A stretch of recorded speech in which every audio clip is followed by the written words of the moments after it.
It has been a White House tradition for decades, a president hosting his immediate predecessor in the East Room to unveil the portrait of the former president that will hang in the halls of the White House. Over 8 years, it was clear that Bill Clinton loved the job of the presidency. Mr. President, I had mixed feelings coming here today, and they were only confirmed by all those kind and generous things you said. Made me feel like I was a pickle stepping into history. Michelle and I are grateful to the entire Bush family for their guidance and their example during our own transition. What I'm told is that this is not happening while President Trump is in office, that President Obama has no interest in doing it while President Trump is here. And President Trump really doesn't mind, letting go of another White House or presidential tradition like this. And so it's kind of, I think history will look back at this as a snapshot of the political climate in 2020 and how bitter it was. Obviously, President Trump has accused President Obama made unfounded claims about him committing an unspecified crime. Interesting. So I'm mixed on this. One, I don't necessarily think traditions like this are in the spirit of the American way. I don't really think the founding fathers would want these sort of power worship pageants to happen. I do like the peaceful transition aspect of going from president to president, like when Obama, I think, did a really good job during the inauguration and before, greeting Trump, being respectful to him even after Trump started these vicious racist rumors about him not being born here. But I think that the spirit of the country is anti-ceremonial when it comes to power, but as the country's gotten older and older, we've fallen into these things, and I get uncomfortable with it. I think most Americans don't care about, oh, the great White House, oh, the great institutions. No, I mean, if they cared about those things, they wouldn't have elected Trump. The second thing I find interesting is Obama's disdain for Trump, which I think is completely understandable. But why does that not manifest itself in more substantive ways than the White House portrait?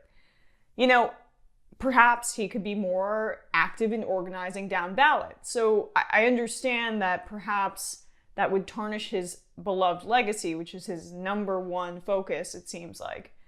And there's all of these old school rules about how former presidents shouldn't be involved in current day politics.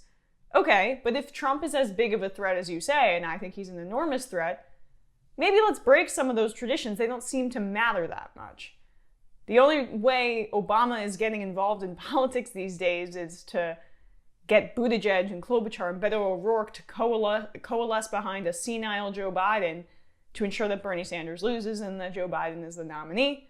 A much weaker nominee, I think, objectively, if you're looking at it from the outside. It's hard to do when you're in the Democratic establishment, than Joe Biden, who, I get these Trump campaign emails, they're already banging the Biden is senile drum. And thirdly, of course, this is clearly an example of Trump's just insane obsession with Obama. I think some of what this NBC article says is damage control from the Obamas about how it was mutual.